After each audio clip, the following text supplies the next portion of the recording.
Hello, everybody, and welcome. My name's Adam Perlis, and I'm the CEO and founder of Academy, a product design studio. And today, we're going to be talking about how ego affects good decision-making when it comes to design. Now, can you guys remember a time at work where you had to admit being wrong? Pretty difficult, right? The problem is that we're constantly conditioned by society, our culture, and even our educational system to crave this feeling of wanting to be right. And largely, we can blame our egos for this. Now, to give you guys a bit of context, as a young designer, that's me, as a young designer, full of confidence and bravado, I had a huge ego. I was averse to criticism. I'd say things like, what do they know about design? They're not designers. But this was really my ego and own subconscious defending itself from what it thought was right. But what it was really doing was exposing my own insecurities. And when my boss would say, make it blue, I'd say, make it red. But really, who was right? We didn't know. So the problem was ego. And so what I want to do is take you on a journey into the depths of ego, psychology, even our minds, and the metaphysical reasons why we make the decisions that we do. And we're going to end with some effective strategies on how to combat it. So ego, it's not always a bad thing, right? Its job is to make sure we feel safe and secure. It looks after our physical and emotional and social well-being. But when these needs are not met, it can lead to irrational decisions. And I started to think about my approach. It was really the least productive approach, advocacy. And I think this definition does a great job of explaining it. I'm going to read it to you. We argue our positions with a passion that prevents us from weighing opposing views. We downplay our position's weaknesses to boost our chances of winning. And we march into decision-making discussions armed for a battle of wills. The consequences? Fractious exchanges that discourage innovative thinking and stifle diverse and valuable viewpoints. So as I think back to my boss and the way that we were arguing, discussing things, it really wasn't very productive, right? We were always at each other's throats and trying to win this battle of wills. So an older and wiser Adam Perlis realized that he lacked empathy. So I started to ask myself, how can we transcend our egos and challenge our need to be right in order to practice more effective decision making? Well, I did a little research, and what I found was fascinating. I started to go into the depths of psychology. I learned about Daniel Kahneman, who wrote a book called Thinking Fast and Slow, and even won a Nobel Prize in economics about this subject, about how we make the decisions that we do. And he talked about two systems of thought. System one is your fast gut reaction to the way you make a decision. System two is your analytical, critical way of thinking and making decisions. Now, as we look back to the example of red or blue, this was my boss and I using our system one to be able to make a decision with a quick gut reaction of which one was our favorite color. But really, had we taken a step back and thought about the merits of red and blue and what was right for our user, and maybe even tested the two different approaches, we might have had a much more rational discussion, and we would have come up with a better decision together. And the problem is that when it comes to product design, especially in the digital space, your gut has shit for brains. Literally, we use less brain power when we use System 1, our gut, although it does make up about 97% of our decisions in our normal lives. That makes sense because it's completely instinctual. But when it comes to product design, we might not want to do that. But the issue is that important people don't really want their gut feelings pinned down, and people prefer their own internal probability counter, their gut, which becomes problematic because that means we're always going to choose blue because our boss said so, and that may not be the right decision for our users. So I want to take you through black and white thinking and how this is detrimental to the way that we make decisions. So first I want to talk about the probability of being right. I thought to myself, well, what was the probability that I was right? Well, there was it was hard to tell. It wasn't quantifiable. So I started to look back at our education, right? We would have these multiple choice questions, and we'd have really a 25% chance of answering the question right. But how would we know if we knew the answer or we were just guessing? We wouldn't. The problem is that real-world problems don't have multiple choice answers. And this conditioned pattern of thinking leads us unprepared to try to tackle the larger, more complex problems that the world and user experiences have to offer. We may be planning for several different user segments and different problems and may have several correct answers, and that needs to be okay, because uncertainty can be scary and challenging, but by reframing as a space for innovation, we can really develop a sense of agency to act efficiently and be empowered to challenge our own assumptions. And when it comes to transcending our egos and embracing uncertainty, sometimes we have to be okay that things aren't so black and white, and that we have to have a little bit of gray in between. So how do we embrace uncertainty and transcend our egos? Well, first, we need to look back at our educational system. And truthfully, the system is rigged. How many of us can remember being in a classroom and being afraid to raise our hands and answer a question for the fear of embarrassment that we might not know the answer? We might need to change the way the system is built. I think this quote really captures it.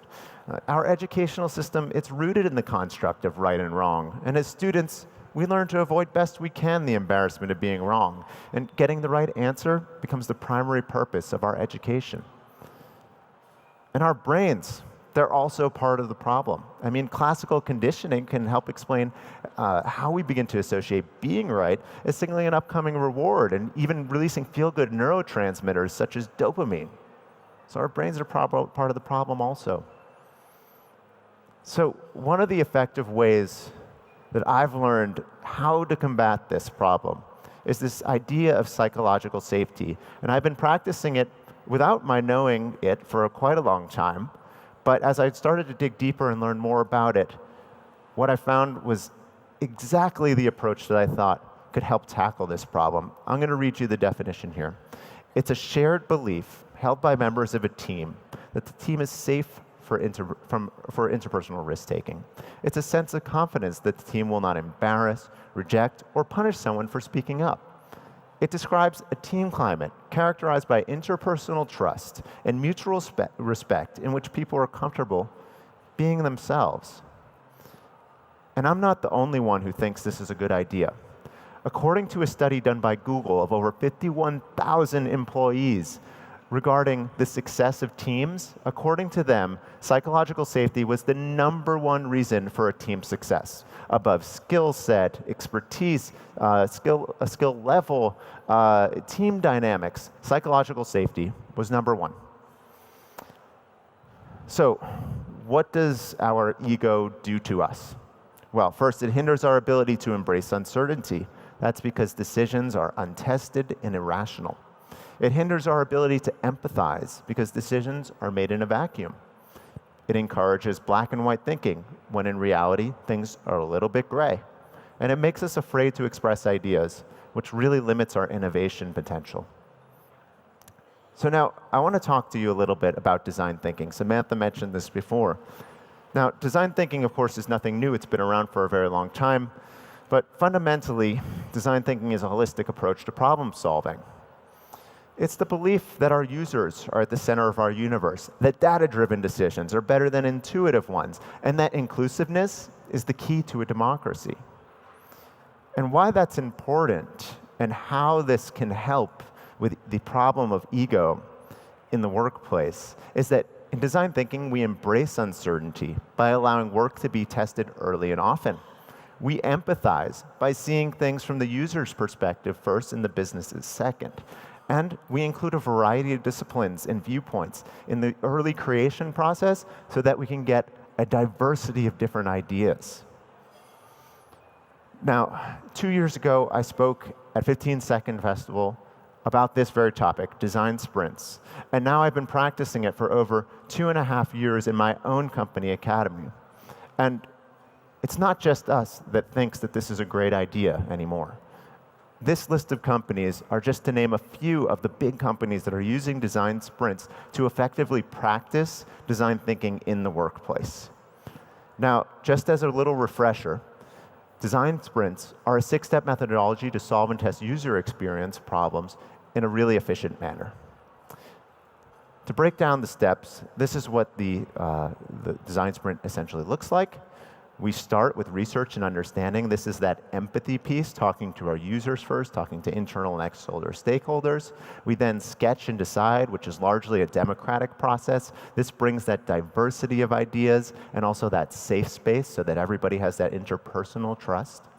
We also are going to design and prototype solutions that we are going to test and validate. And that is that part of embracing uncertainty that I talked about. Because we don't know all the answers. And we're going to test them out and learn from our failures and build amazing products because of it. Your team looks a little bit like this. You start with a decider. This is your boss, someone who's going to make decisions at the end of the day. A facilitator will facilitate discussion and be your sprint captain. You're going to have a design expert, a tech expert, a product expert in the room, and then 2 field experts who are going to lend you some credibility into whatever problem is that you're trying to solve. So this could be a marketing person, a salesperson, a support person. So why are we doing design sprints? Well, first of all, we want to get buy-in from our internal stakeholders, our external stakeholders, and our users early in the process so that everybody feels like their voice is being heard. It's a democratic process, and it gets hard evidence before committing any money to anything, which means that we're going to create solutions faster and cheaper than we ever have before. The process looks like this. We start with a design sprint, which is largely a concept phase. We just want to test a few ideas, get some baseline information. And once we take that and we move that into a more detailed design sprint, we're going to get into the more nitty-gritty. We're going to test again. And then we move it into an agile process where we'll be building and testing and iteratively testing in quarterly cycles, as we like to call it. Now, I want to tell you a little story about transformation that I helped lead at Time Magazine. Now, when I got there, they had no idea what design thinking was. They didn't have any UX people. They asked what was Sketch. I had to teach them that too. What was prototyping? And then, of course, when I asked about the research department, they said, research who? This was obviously a problem, so we had a lot of work to do. But we started small. We started with the photo galleries. We were going to redesign the photo galleries for Time.com. And we invited a bevy of people into the room. We invited the head of photography, the photo editors, the product team, the design team, the tech team. And we all got together. And what we found was really interesting. We got a whole slew of ideas. I mean, you can see the pictures on this board. Our entire room was filled with these things. And what was amazing was not all the ideas we generated, because there were a lot and they were great and we came up with some good solutions, but what was great was the reaction we got from everybody. Everyone felt like they owned the problem, so they owned the solution. And because they did that, we all felt a kinship together. And coming out of it, the results were actually pretty good, but of course we had some failures and we learned from them. We were able to iterate fast. But as I said before, the best part about it was that cohesion, that collaboration. And the head of photography came up to me afterwards and said, that was the best process I've ever been a part of. Keep doing it. We were onto something. And the head of design for all of Time Inc. asked me to come speak in front of all the teams at Time and talk about our process. And then they started asking us to help run the process for them. That led me to talks at South by Southwest, Web Summit, and 15 Second Festival. And here I am again on this stage talking about this very subject. Now, the benefits of design thinking are as such. We encourage us to embrace uncertainty. It forces us to empathize with users. It makes us unafraid to express ideas, as it provides that psychological safe space, and takes our ego out, and it puts empathy back in. And the payoff is that you're going to get happier people, like we talked about before, more efficient product teams, better products, which equal happier customers. And if there's one thing that I can have you walk away with today as you start to move into an egoless culture in your organizations, is that you have to be comfortable with a little bit of gray. I want to thank you guys so much for having me today. I'll now take some questions. Thank you.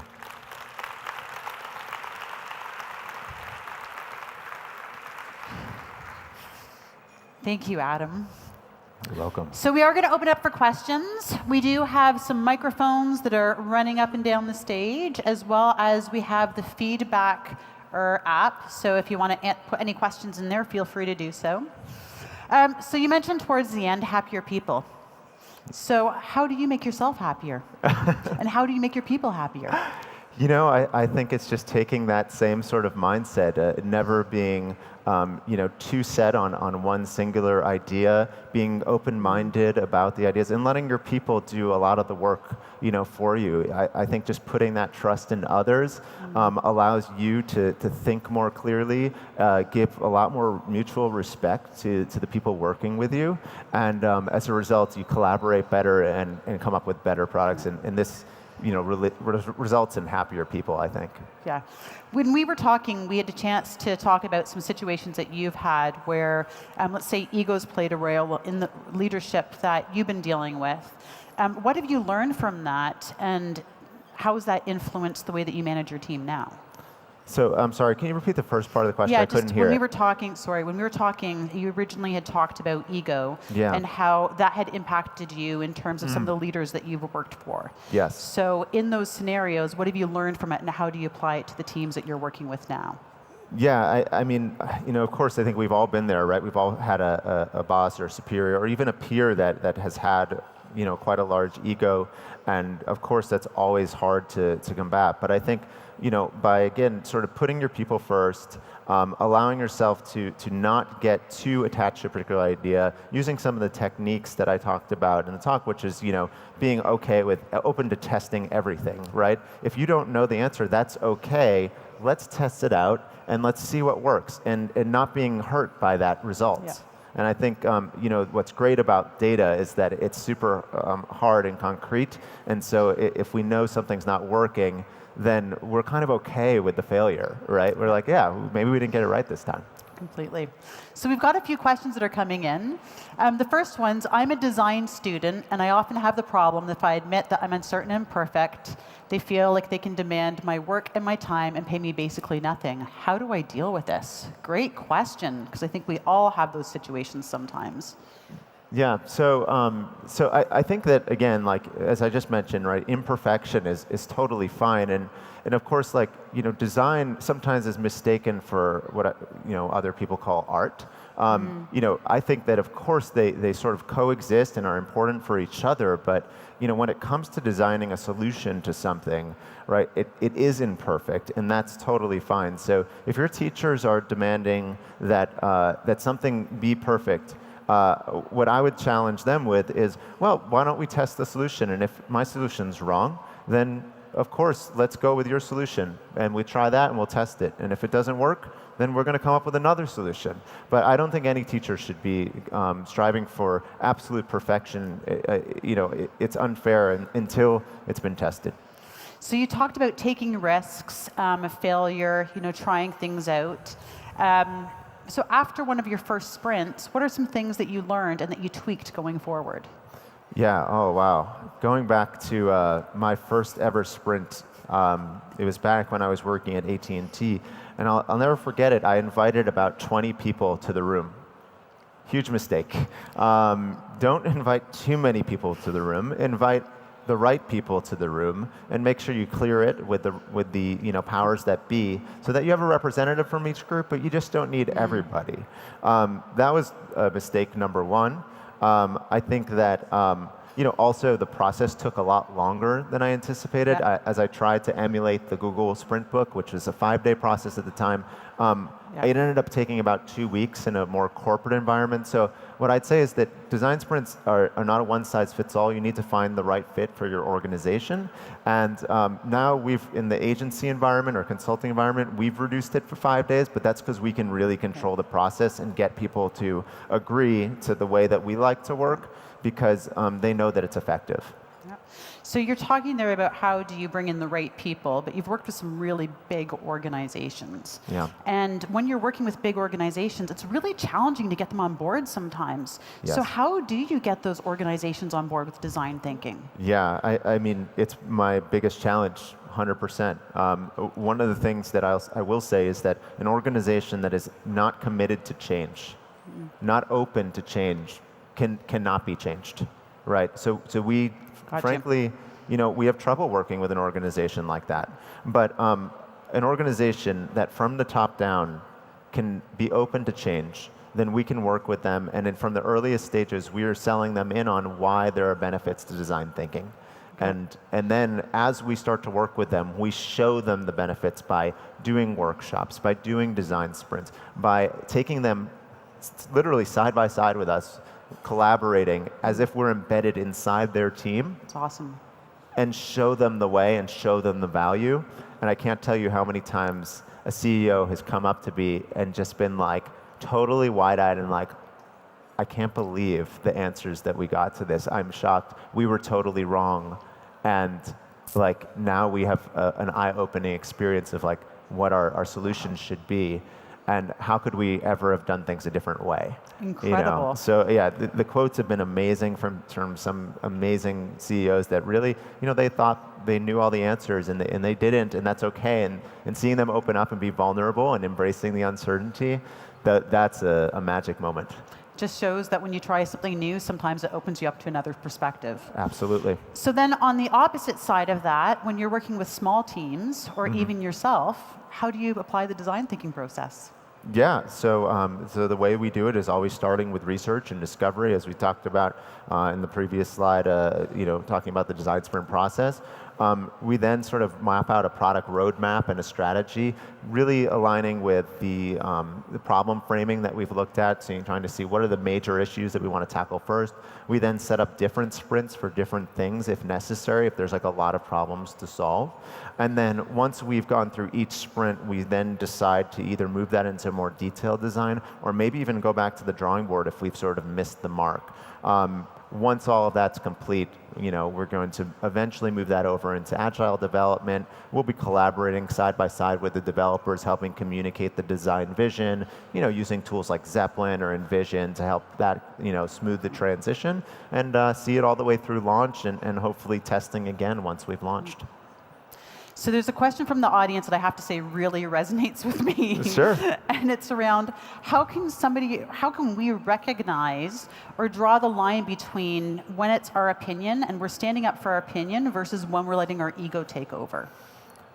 Yeah, I mean, it's absolutely something that I even continue to this day to struggle with, right? Like we have to be able to voice our opinions. Right, but I think the thing that makes it distinct is one, doing it with respect, and then the other is doing it in a sense that you're open to changing your opinion if new information is surfaced, right? Yeah. So don't come into this, so passionately that you should argue with conviction, but so passionately that you're blinded to the other outside ideas that could be invited here. So. I strongly recommend that you just sort of try to take a very even-keeled approach, fight for your ideas with conviction, but be open to change. Not easy to do, no. Especially when you're super passionate about something. And it takes a lot of experience to get there. Completely. Any tips on how you can practice that?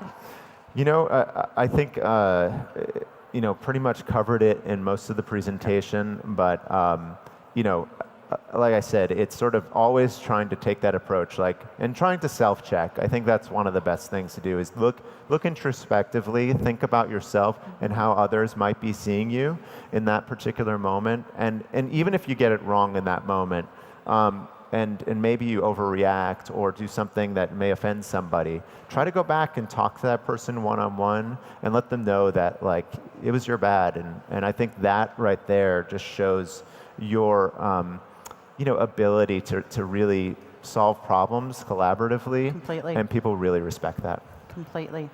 So I think we might have time for one more question. Are there any other questions from the audience? As the lights come up. We've got questions in the front. Excellent. Thank you. There's we a can get a microphone microphone just down here. Before you just said that the education system is rugged, in which kind of way would you see that the system should change? I'm sorry, it's a little hard to hear you. Can you say it louder? Yes. Put the mic closer. You just said before that our education system is rugged. What would be some words how you would describe the system to be changed in the future? Did you say envision systems? The education Oh, system, education yes. system. I apologize. Yeah, so I think one thing is starting to invite the idea of being okay with failure, right? Like everything in our education system is always set up for like, okay, well this is a pass-fail kind of situation, right? You have to get 100 on the test, right? Like, but is 100 on the test really a good measure of somebody's ability, right? Should we look at other factors, like, for example, how did they approach solving the problem, right? I mean, in things that are more concrete, like mathematics, maybe there's a reason for perfection, right? But even in mathematics, like, the way that you start to attack a problem can be wildly different, So I think that as long as we can start as teachers and educators to start maybe thinking about introducing this idea of testing and failing and testing and failing and learning from those mistakes, I think there's a lot of value that can be had from that. So that's how I'd probably position it at first. But yeah, I'm open to discussions about more about that because it's a fascinating topic for me. And I'll also say anecdotally from my own experience is that I wasn't always the best test taker. Right? I, in fact, didn't have great grades when I was growing up. And it wasn't until college that I became a really good student. Luckily, I've had a lot of success in my career.